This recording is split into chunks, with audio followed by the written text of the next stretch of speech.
আল্লাহ বলছেন ওয়াজআলনাল লাইলা লিবাসা, আমি রাতকে বানাইছি পোশাক। রাতকে কি বানাইছি? পোশাক, আবরণ। এই আবরণ মানে এই পোশাকে তোমরা ঢেকে থাকবা। রাত্রে আপনারা না ঢেকে সারাক্ষণ দিকে কি করেন? উল্টা পাল্টা। আল্লাহ রাতকে বানাইছে পোশাক হিসাবে, রাত বানাইছে আল্লাহ আরামের জন্য। ওয়াজআলনান নাহারা মাআশা, আল্লাহ দিন বানাইছে মানুষের কামাই করার জন্য, রাত বানাইছে বিশ্রামের জন্য, আরামের জন্য। এজন্য এক আয়াতে আছে ওয়াজআলনা নাওমাকুম সুবাতা, আরেক আয়াতে আছে ওয়াজআলনাল লাইলা লিবাসা, আমি রাতকে বানিয়েছি আবরণ, আমি রাতে তোমাদের ঘুম, এই ঘুমকে তোমাদের প্রশান্তির কারণ বানিয়েছি, আর দিনকে বানিয়েছি তোমাদের জন্য কামাই করার জন্য। এজন্য যাদের রাতের ঘুম ভালো হবে, সুন্দরভাবে যারা সঠিকভাবে তাড়াতাড়ি ঘুমিয়ে যাবে, 9টা 10টায় যারা ঘুমিয়ে যাবে নিয়মিত ইনশাআল্লাহ, 3টা 4টায় উঠে তাহাজ্জুদের সালাত আদায় করে, ফজরটা তারা সুন্দরভাবে ইমাম সাহেবের পিছনে আদায় করে, হাদিসে নবীজি বলেন ফাহুয়া ফি জিম্মাতিল্লাহ, যেই বান্দা ফজর আদায় করে এই বান্দা আল্লাহর জিম্মায় চলে যায়। আল্লাহর জিম্মার মাধ্যমে তার দিন শুরু হয়, এইভাবে তার রাত আগ পর্যন্ত হয়ে যায়। সারাদিনের ইনকাম, কত সুন্দর ইনকাম।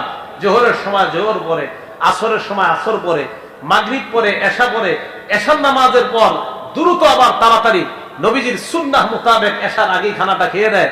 এশার আগে কি করে? খানা খায়। আপনারা তো খানা খান রাত 10টায়, এর লেগে পেট এত বড় হয় এক একজনের।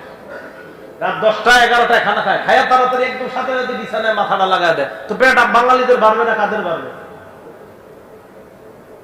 এশার নামাজের আগে আপনি নিয়মিত খানা খান, খানা খাওয়ার পর এশার সালাত আদায় করেন, এশার নামাজের পর 2 রাকাত সুন্নত আছে, 3 রাকাত বিতির আছে, পারলে আরো 8 রাকাত বাড়ায় পড়েন তাহাজ্জুদ। খালি রমজানে গেলে 8 রাকাত পড়েন না? নবীজির হাদিসে আছে নবীজি রমজান আর রমজানের বাইরে 8 রাকাত পড়তো সারা রাত। তো এই রাত্রে 8 রাকাত তাহাজ্জুদ, এটা রমজানের বাইরে এলে ঝগড়াটা হয় না, শুধু রমজান আসলে হয়। অথচ ওই হাদিসে আছে নবীজি সারা বছর 8 রাকাত পড়তেন। তো পড়েন না কেন? তো এই 8 রাকাত পড়েন। আপনি এশার আগে খানা খান, এই নিয়মিত সুন্নত পড়েন, আরো 8 রাকাত বাড়ান, 10 রাকাত হইল। বিতির 3 রাকাত, 13 রাকাত, এশার নামাজ 4 রাকাত, 17 রাকাত পরে আপনি এরপরে বিছানা যান। আপনার পেট বাড়বে না, আমি গ্যারান্টি দিয়ে গেলাম। আপনার পেট বাড়ার সুযোগই তো নেই। খানা খায় না, এসে নামাজে দাঁড়াইলেন, তো পেট বাড়বে কোন দিক দিয়ে? এত বড় বড় একজন পেট বানায় আর ইবাদত করতে পারে। তো বুঝাইতে চাইলাম, রাতে তাড়াতাড়ি খাওয়া, খেয়ে এরপরে আপনি এশার সালাতের পর 9টা 10টার মধ্যে ঘুমাতে যাওয়া।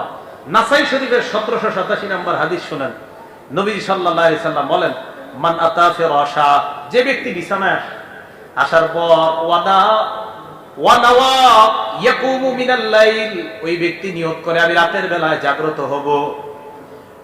বিছানায় আসার পর নাওয়া ইয়াকুমু ইউসাল্লি মিনাল লাইল, আজকে আপনারা বিছানায় গেলেন, যাওয়ার পর রাতের বেলা আপনারা নিয়ত করলেন আমি রাতের বেলা উঠবো, ওঠার পর তাহাজ্জুদের সালাত আদায় করব। তাড়াতাড়ি আপনি বিছানায় গেলেন, যাওয়ার পর নিয়ত করলেন আমি তাহাজ্জুদের সালাত আদায় করার জন্য 3টা 3:30টায় উঠে যাব। ফাগলাবাত আইনা, রাতের বেলা আপনি উঠতে পারেন নাই, তাহাজ্জুদের সময় আপনি ঘুমায় আছেন। নামা হাত্তা আসবাহা, ঘুমাইতে ঘুমাইতে ফজরের নামাজের সময় হয়ে গেছে। ঘুমাইতে ঘুমাইতে ফজরের নামাজ হয়ে গেছে। মুয়াজ্জিনের আজান দেওয়ার পর আপনার ঘুম ভেঙে যায়। ভালো করে শুনেন এই হাদিসটা। মুয়াজ্জিনের আজানের পর ঘুম ভাঙার পর আপনি চিন্তা করলেন ইন্না লিল্লাহ, আমি না তাহাজ্জুদের নিয়ত করে ঘুমিয়েছিলাম।